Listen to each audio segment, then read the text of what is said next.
Welcome to another creative podcast, where creative outcasts come together to share their stories so we can all feel a little less lonely.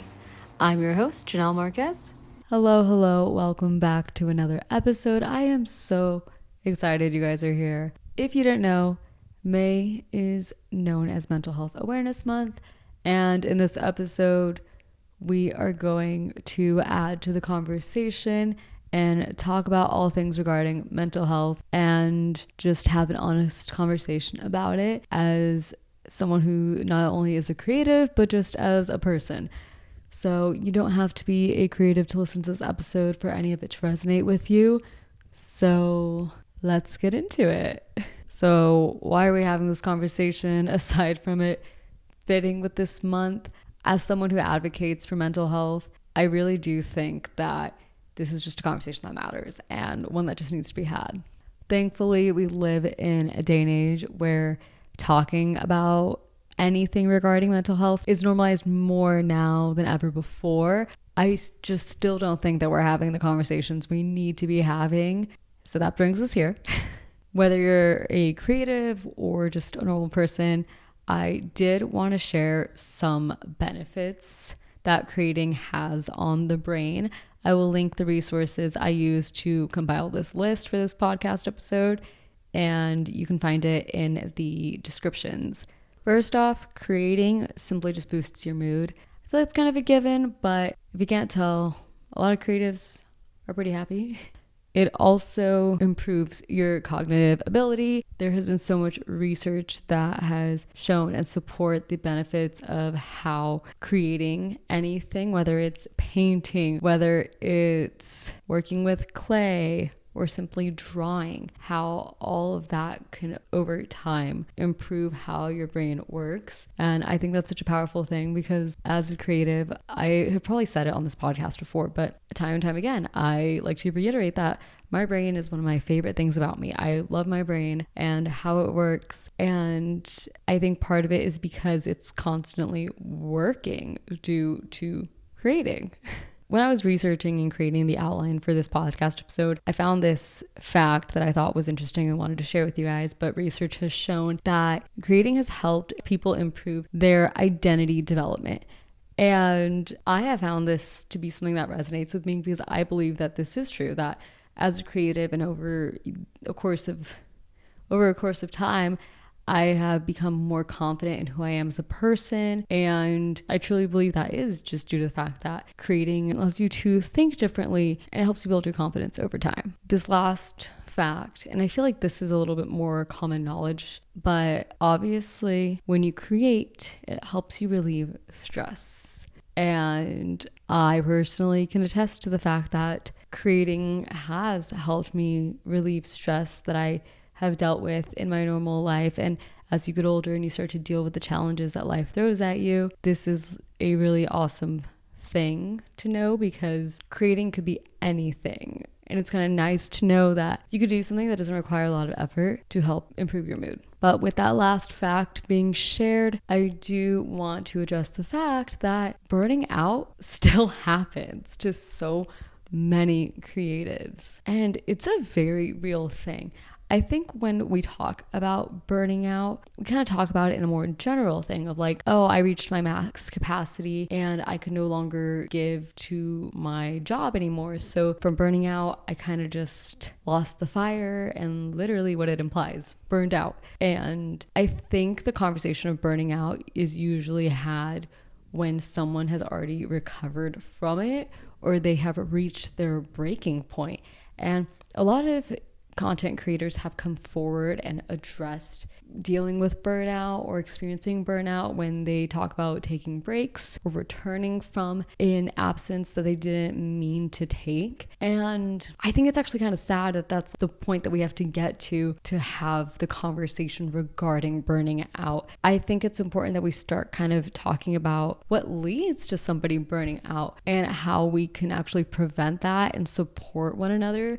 Dealing with burnout is such an intense thing, and it's something that shouldn't be taken very lightly because I do believe a lot of creatives don't really come back from it And if they do, it's such a long journey. And I think a lot of people who've experienced burnout may agree with me when I say that the journey of recovering from burnout, you have to deal with overcoming a lot of shame that you may feel from feeling like you let everyone down and this sense of failure. And it's just so lonely. Someone who's dealt with burnout so often in their life, I think we should normalize talking more about it and how to deal with it and how to prevent it, because it sucks. But that kind of leads me into like my next point, in the sense that like getting support when you're going through something, whether it be like burning out or dealing with social anxiety or really bad anxiety or depression, support looks different for everybody. And if you're kind of like me and you're a creative or a person who likes to turn their pain into art, I think that when we do that, we're kind of wiring our brains to not seek outside support. And I think that's kind of where I ended up for a while. And that's where this whole idea of being a creative outcast really stemmed from, was that I was dealing with a lot, but I felt so lonely throughout all of it, just because I truly didn't have community. I didn't have people to lean on during tough times that like truly understood what I was going through. And I think it just kind of goes to show that when you're looking for support in the things that you're going through, it's going to look different for everyone. And for a while for me, it just kind of meant turning that pain into art. And that's not always the best way to kind of deal with things, if I'm being honest, especially when you have a career in the field that you also create in, because I think there's some things that you can't really just like talk about without alarming people or being a little bit too open, if I'm being honest. I think sometimes you just need to find like a trusted group that isn't the public. In a day and age where we create things and then put them out on public platforms such as YouTube or Instagram or TikTok, or a platform where you stream podcasts, it's not always best to air out all that information to strangers or people who know you but don't really know you. And I think that's why it's so important to like find your tribe, find people or find your community that gets you. But that's not always what people need. As a creative, especially like 2 years ago, I didn't need friends or a community to support me at the time. I needed to go to therapy. That's what support looked like for me. I needed to sit in a chair across from a professional who could help me manage what was happening up in this brain of mine, because it was a lot to deal with. And even now, I think some of the stuff that I was dealing with, like, I think it would have been a little bit too much to pour onto like another creative. But once again, it goes to show that like finding support in what you need when it comes to your mental health, like that's gonna look different for everybody. And to kind of like tie it all back in together, I think it's important to recognize that whether you're a creative or just a normal person, you can heal so much of your soul simply just by creating. I don't know if I've really expressed how much creating this podcast has done for me as a person.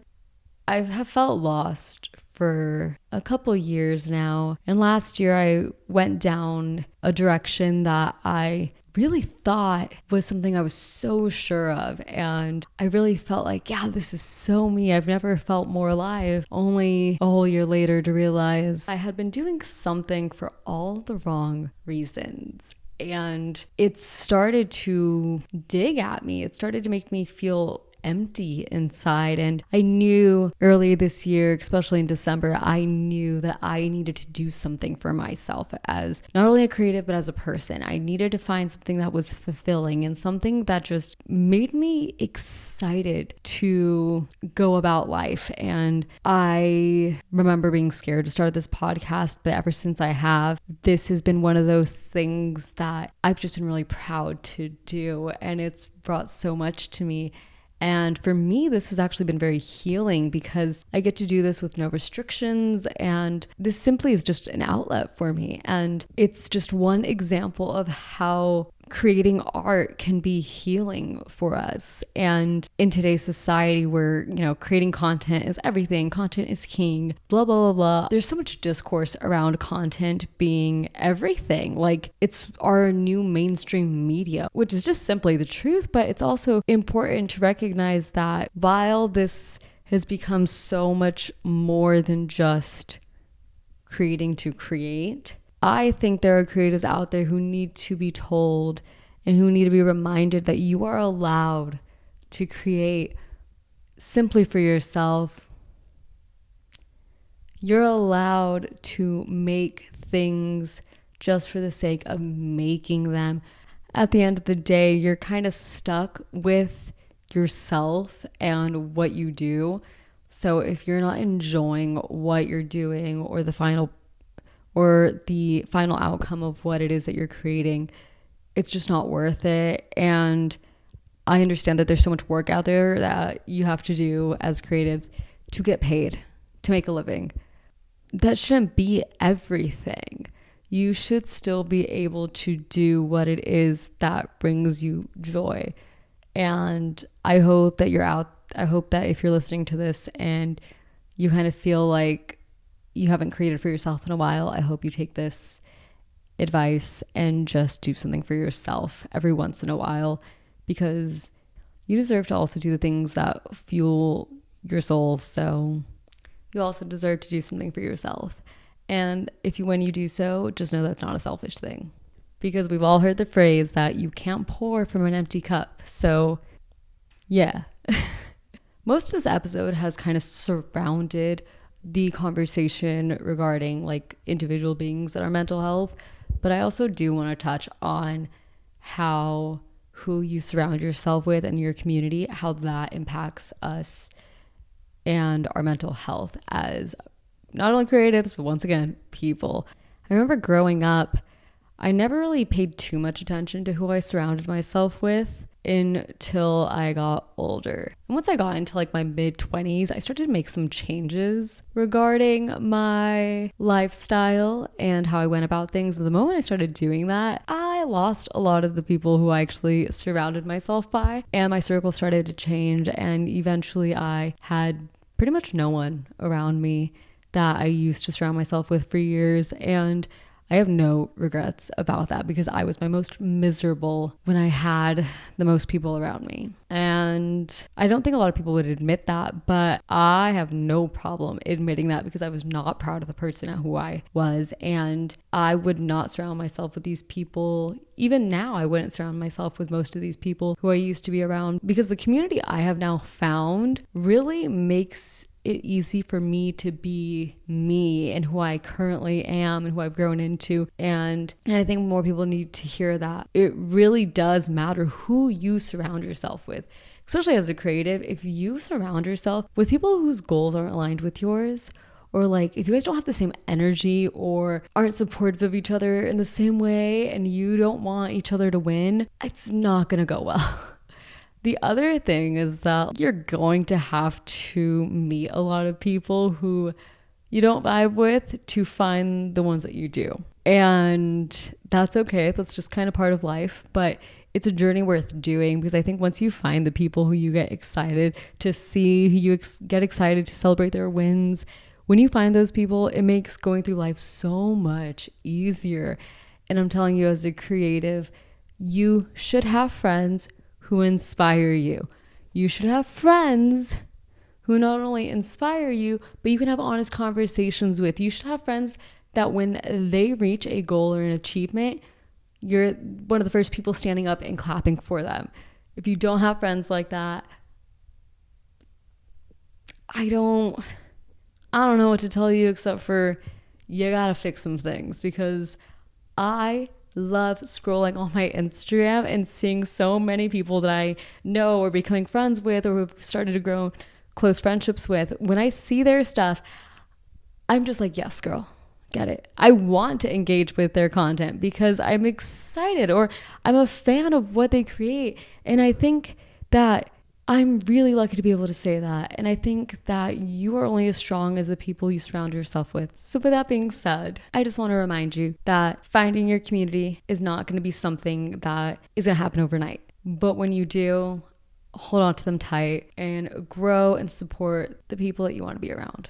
But if this is something that you are struggling with, I want you to know that I'm here for you. This community of listeners who engage in the comments, we're also all here for you. whether you're a social media manager, whether you're a photographer, whether you're a bartender, whether you're a product developer, whether you do consulting for other businesses, whether you are a lifestyle coach, whether you're a DJ, whether you're a baker. There are so many people here who want to see you win, who want to support you, who are here to encourage you. So keep that in mind when you feel lonely or you feel like you don't have anyone to talk to or to support you, because that's not true. You may feel that way, but it's not, and this community is here to support you. So leave a comment down below and let me know what you want to add to this conversation, this episode.